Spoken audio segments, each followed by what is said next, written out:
ஹரி ஓம். ராதே கிருஷ்ணா. அறிந்து கொள்வோம் பகவான் நாமங்களை, தெரிந்து கொள்வோம் அதன் பெருமைகளை.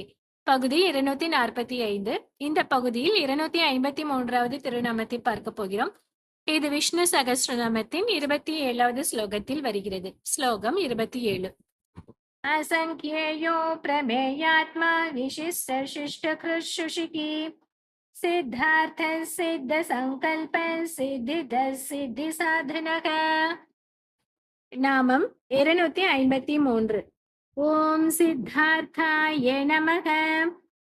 விரும்பத்தக்க எல்லா பொருட்களையும் உடையவர், விருப்பங்கள் யாவும் ஈடேற்றுபவர் என்று இதற்கு பொருள். ஸ்ரீராமபிரான் சேதுக்கரையில் முகாமிட்டிருந்தார். அப்போது சரணாகதி செய்ய விபீஷணன் வந்தபோது சுக்ரீவனும் மற்ற வானரர்களும் விபீஷணனை ஏற்றுக்கொள்ளக்கூடாது என்று ராமனிடம் சொன்னார்கள். உடன் பிறந்த சகோதரனான ராவணனுக்கே துரோகம் செய்ய துணிந்த விபீஷணன் நாளை நமக்கும் துரோகம் செய்யாமல் இருப்பானா? எனவே அவனை ஏற்றுக்கொள்ளக்கூடாது என்பது சுக்ரீவனின் வாதம். ஆனால் அனுமனோ, நான் இலங்கைக்கு சென்ற போது கவனித்தேன், இந்த விபீஷணன் தர்மாத்மா, இவனை ஏற்றுக்கொள்ளலாம், என் உயிரை காத்தவனே இவன்தான் என்று ராமனிடம் கூறினார்.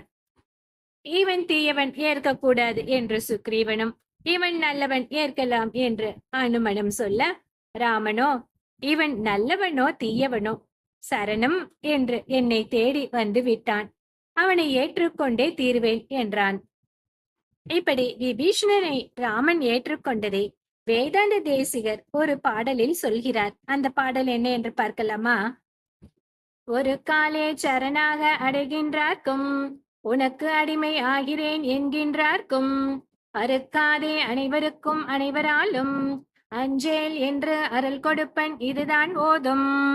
இருக்காலும் எழில் முனிவர் நினைவினாலும் இவையறிவார் செயலுடன் எண்ணி செய்வினாலும் நெருக்காத நீள்விரதம் எனக்கு ஒன்று என்று நெறியுரைத்தார் நிலை உணர்ந்து நிலை பெற்றோமே.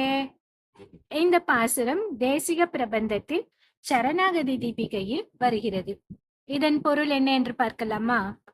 யார் ஒருவர் ஒரு முறை மட்டுமே முழு மனதுடன் சரணாகதி அடைகிறார்களோ, அல்லது நான் உனக்கு அடிமை என்று உரிமை கொண்டாடுகிறார்களோ, அவர்கள் அனைவருக்குமே இறைவன் எந்த விதமான தயக்கமும் இன்றி அஞ்சேல், அதாவது பயப்படாதே என்று அபயம் அளித்து அருள் புரிவார்.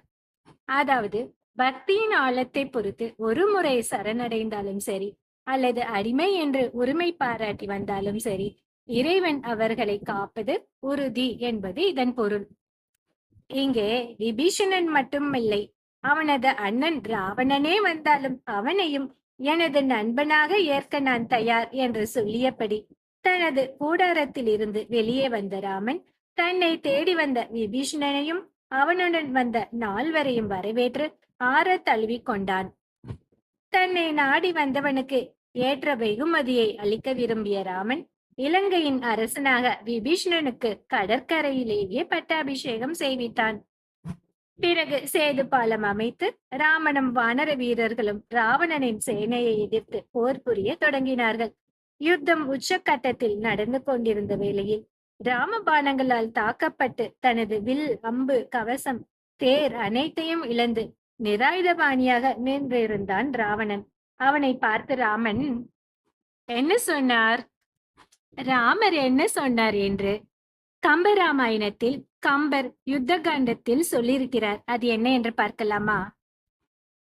ஆலையா உனக்கு அமைந்தன மாருதம் அறைந்த கூளை ஆயின கண்டனை இன்று போய் போர்க்கு நாளை வா என்று ராமர் சொன்னாராம். அதாவது ராமன் போர்க்களத்தில் தன் படைகள் அனைத்தையும் இழந்து ஆயுதங்கள் ஏதுமின்றி தனித்து நிற்கும் ராவணனை பார்த்து, அரக்கர் தலைவனே, உனக்கு துணையாக இருந்த படைகள் அனைத்தும் பெருங்காற்றினால் சிதைக்கப்பட்ட பூளை பூக்களை போல அழிந்து போயின. இன்று நீ உன் நகரத்திற்கு சென்று ஓய்வெடுத்துவிட்டு நாளை மீண்டும் போருக்கு வா என்று கூறி அவனை அனுப்பி வைக்கிறார். இப்படி என்னிடம் வீழ்ந்ததற்கு பிறகும் உனக்கு போரில் நாட்டம் இருந்தால் நாளை வா. மனம் திருந்தி சரணாகதி செய்ய நினைத்தால் அதை இப்போதே செய்துவிடு என்று ராவணனிடம் சொன்னார் ராமன். அன்று மாலை சுக்ரீவன் ராமனிடம், ராமா, ராவணன் திருந்தி சரணாகதி செய்தால் அவனை நிச்சயமாக ஏற்றுக்கொள்வாயா என்ன என்று கேட்டான். அதற்கு ராமன், அதில் என்ன சந்தேகம், கண்டிப்பாக ஏற்றுக்கொள்வேன் என்று சொல்கிறார்.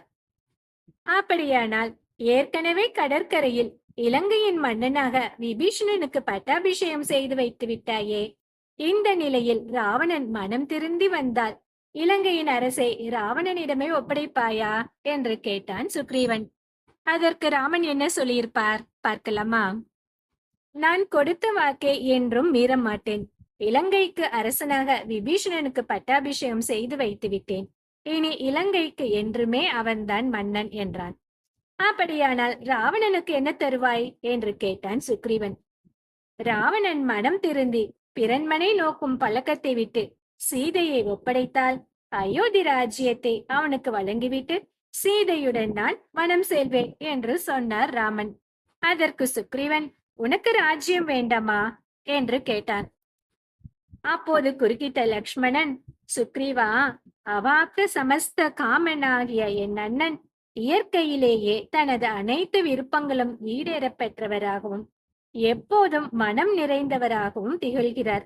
அயோத்தி ராஜ்யத்தாலோ இலங்கை ராஜ்யத்தாலோ புதிதாக எந்த ஒரு மகிழ்ச்சியும் அவருக்கு வரப்போவதில்லை. அனைத்தையும் அடியார்களுக்கு தந்துவிட்டு வனம் சென்றாலும் அவரது மகிழ்ச்சியில் குறைவிருக்காது என்று கூறினான். இந்த நாமத்தில் அர்த்த என்பது விருப்பங்களை குறிக்கும், சித்த என்பது ஈடேறுதல் என்று பொருள் தரும். சித்தார்த்த என்றால் விருப்பங்கள் அனைத்தும் ஈடேறப் பெற்றவர் என்று பொருள். இந்த 253வது நாமத்தை நாம் தினமும் சொல்லி வந்தால் தர்மத்திற்கு உட்பட்ட அனைத்து விருப்பங்களும் கைகூடும்படி எம்பெருமான் அருள் புரிவார். அடுத்தது 254வது நாமம், ஓம் சித்த சங்கல்பாய நமக. இதை அடுத்த பகுதியில் பார்க்கலாம். ஹரி ஓம்.